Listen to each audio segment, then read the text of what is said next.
The holiday season is off and rolling with football in full stride and basketball and hockey hitting midseason form. BetOnline.net is your number one destination for all your sports wagering info. With up-to-the-minute sports wagering news, odds, trends, and predictions, BetOnline is the top spot for every pro and amateur sports. BetOnline has info available with both desktop and mobile access at any time for almost any sport that is played, including MMA to international soccer. Head to BetOnline today to stay updated on all the action. BetOnline, where the game starts.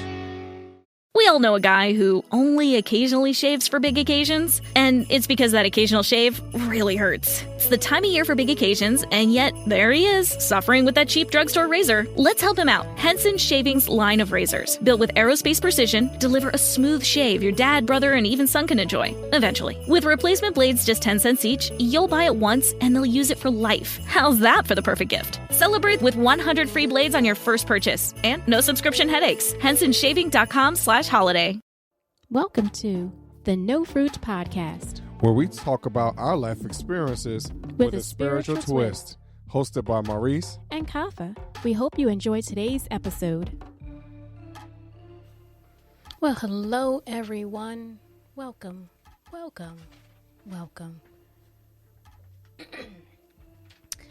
Today we're going to be talking a little bit about destiny. And what that means, and do we all have a destiny, and how do we get to that destiny? Are you destined to clear your throat? I am. I'm trying to get clear vision of my destiny, I guess. And sometimes we need to go through that. Right. We need to figure out what it is that's blocking us, that's hindering us from getting to what our destiny is. Right. So in destiny, not only just ourselves, but within the Bible, there are a lot of people who were destined for certain things before, and they were even here on earth. They had a destiny. They had a purpose in life. And, one person comes to mind is Jesus. He had a destiny. He knew his purpose. And God put him here for one purpose and one purpose only. And we still admire him and look up to him for living for his purpose and sticking to it, even though it was death. So we're grateful unto him. In this month of May, we celebrate so many different things. Mother's Day and, April showers bring May flowers. So we celebrate flowers and all that good stuff. But in the Bible, there's some women that are there, and they had some destinies and had some purposes. And one of the women we're going to talk about today is Ruth, right, Maurice? Yes. So Ruth had a lot of stuff going on, and she was destined for some greatness. She had to go through a whole lot. She had some great faith that kept her through all the trials and tribulations. So, yeah. So let's start off. What does the word destiny mean? Destiny is a noun. The events that will necessarily happen to a particular person or thing in the future. The hidden power believed to control what will happen in the future, or fate.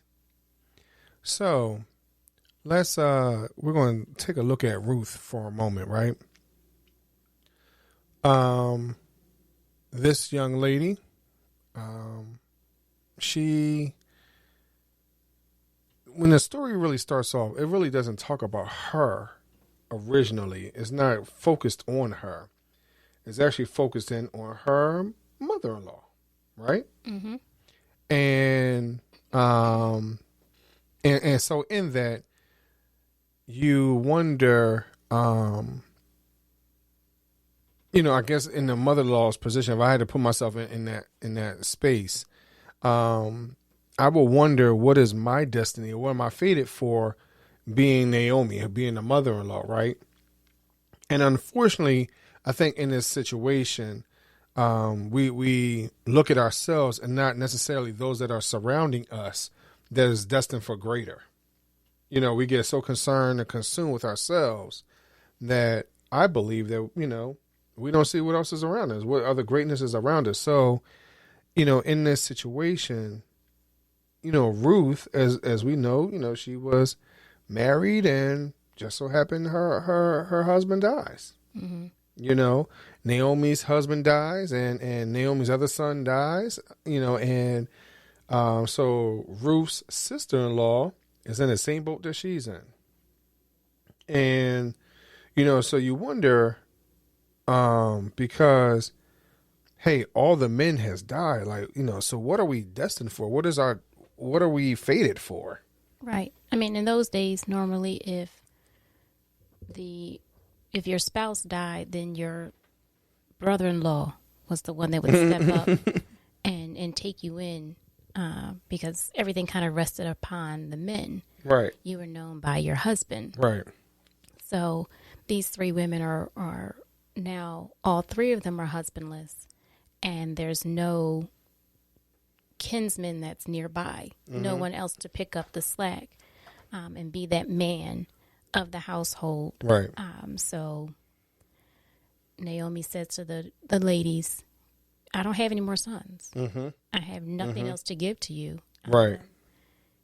So go back to your people. Right. Right. You know, and I think they were from different lands, and there were some other things going on with that. So, right.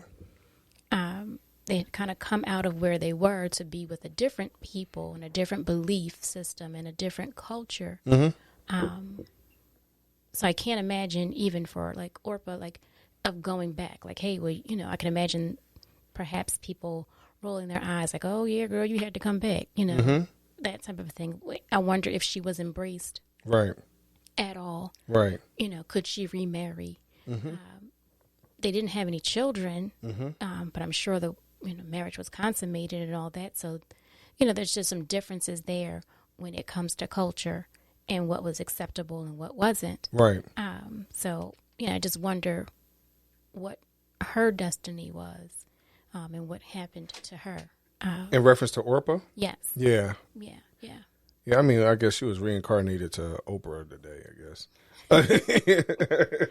It's like, no.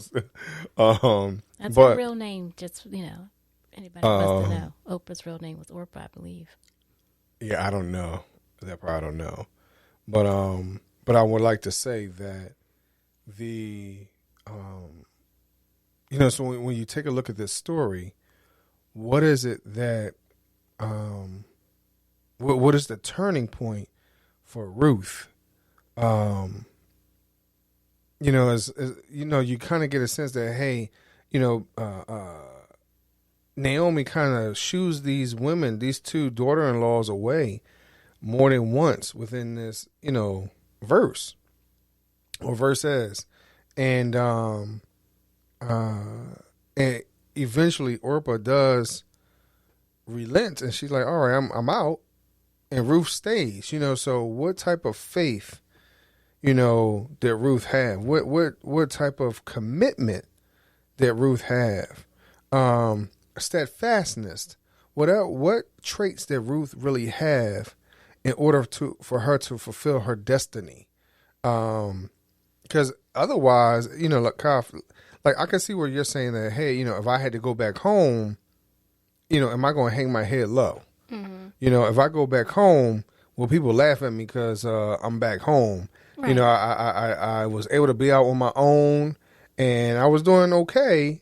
And then what you would consider tragedy had struck. Right, right. I mean, you know? Again, back in those days, it was a woman's destiny to become married, to have children, you know, especially to have a boy child, a male child, and present that to the husband so that the lifeline and the name would continue. Right, right. However, this one woman, or these two young women, were not able to do that. So again, that part of your destiny, again, you're born and raised to become someone's wife, if you would. You're taught to cook, clean, and take care of children and take care of your husband. And she was not able to meet all of that, or she was, but just for a short time.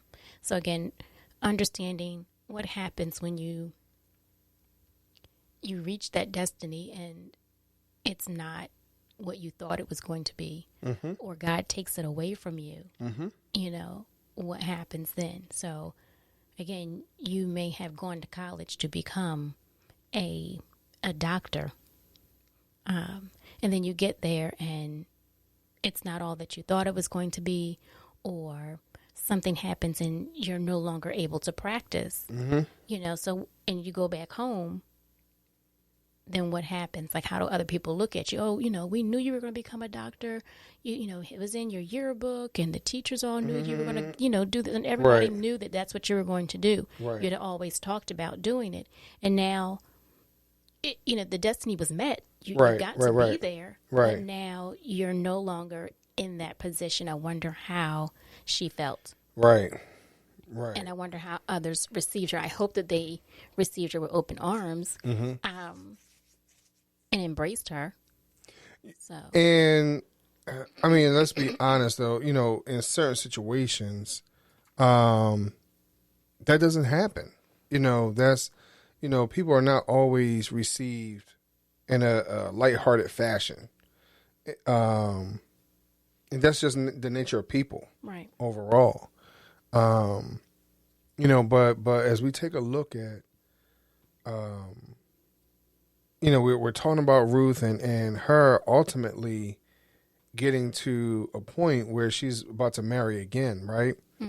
But she had to work for that, and I think people don't understand that part of things. They see the end result of her finding her Boaz, and everybody gets hung on that. Oh, I'm going to find my Boaz, right? But it's like, well, what did she have to do to get to that point? She had to be a servant. She had to glean the wheat. She had to serve. She had to, and not glean it when everybody else was. She had to wait till everybody else got it, and then come around afterwards. So that's just saying something. On how do you present yourself? What are you willing to do, to meet your destiny? Right. So. And a lot of times we have to do a whole lot of work. Right. And it's sometimes a lot of things that we don't want to do. Especially if we know what that destiny is. Like, I'm going to be a princess. I'm going to be an entrepreneur. I'm going to be a millionaire. Right. So we don't want to clean toilets. Right. We don't want to sweep up trash. Right. We don't want to do those things because we know and we see that vision of that greatness. And we want to walk in that right now. Right. But and we not, can't. And now understand that, hey, you got to get dirty and grimy and gritty, for a little while. And so, we take a look at people like Sarah with Abraham or whatever as being the parents of nations, right? But let me ask this. What would you consider Ruth? Would you consider Ruth and or Naomi the parents of or the mothers of, and not necessarily direct mother, but because Ruth, her couple generations down, who's in her lineage, being King David, right? So, when you take a look at that, what did God really have her destined for? To endure, some tragedy, as you stated, that her destiny was to be married. And in that, your destiny becomes what you're known for. And, or, like you said, sometimes in those moments, that's all you have. Like, you don't have anything else. Like, you're only supposed to get married and that's it. And so is that your brand? Is that your moniker? Is that something that she was labeled as? And then as you stated, she's working for these colonels or whatever it was. And then Boaz comes up and takes a liking to her, right? So, what is it that changed? What was she really destined for? Because unfortunately her image was tarnished or would have been tarnished depending on what their true outlook was, right? Because if people looked at her as like, hey, you're not married anymore or whatever else, she would have been looked down upon. Which is what you're kind of alluding to, but she had the opportunity to, like you said, she worked, minding her own business. And then as they say, hey, she found her Boaz, right? And I think we take, and I think you're kind of alluded to it too, Kyle. Sometimes we take that finding my Boaz as a literal thing, where it could be a figurative thing. Figuratively, what is it that I'm going to be the mother or father of or over?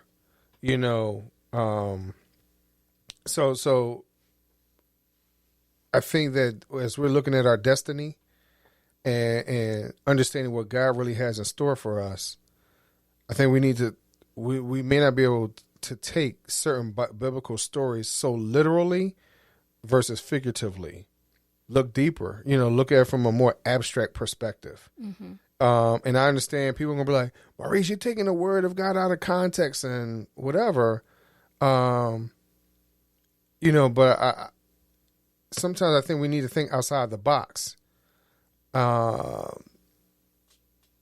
Because the word of God speaks to everybody differently. Right. So, I don't want to put God's word necessarily in a box, but I know people are going to say something totally different. Mm-hmm. That's all right. Right. Everybody is open to their own opinion and their own way that they want to receive the word and divide the word, for themselves. And it's just, like you said, it's different for each person. Again, the way you read the Bible when you were 15 is a lot different than the way you receive and read the Bible when you are 45. Right. It just takes on different meaning. Right. Just because of your life experiences. Right. And the way that other people perhaps preached it and taught it will allow you to see things differently. Mm-hmm. Your images that you have as people are reading it or you're reading it, the images that you put together as someone is, again, providing a sermon, it's a little bit different than when you're 15 years old, right?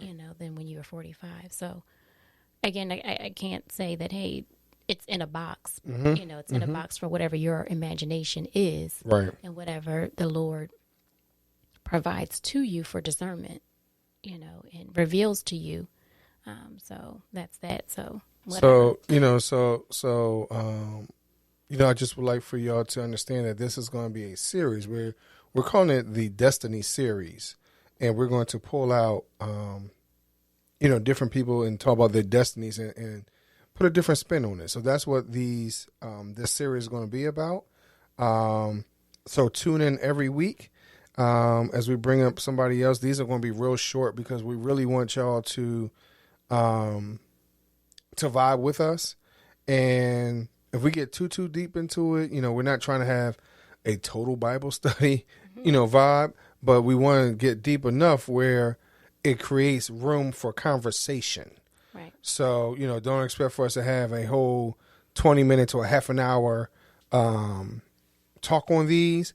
Again, real quick, and then just, y'all come back and listen to us, y'all. And let us know what you're thinking. Right. We talked about Ruth today, this afternoon, this evening, whenever you're listening. Right. But, let us know what you think about Ruth, and how would you play things out if you were in that situation. Tell us a little bit about what your destiny and your purposes are in life, and what you might do if something came in and it blocked it. Mm-hmm. How do you overcome that? Right. How do you get through that moving forward? And as Marie said, check us out every Tuesday and every Thursday, wherever you're listening. Share, like, and hit us up on Facebook, Instagram, and Twitter. All right, y'all. We thank y'all very much. God bless you all. Talk to y'all later. Peace.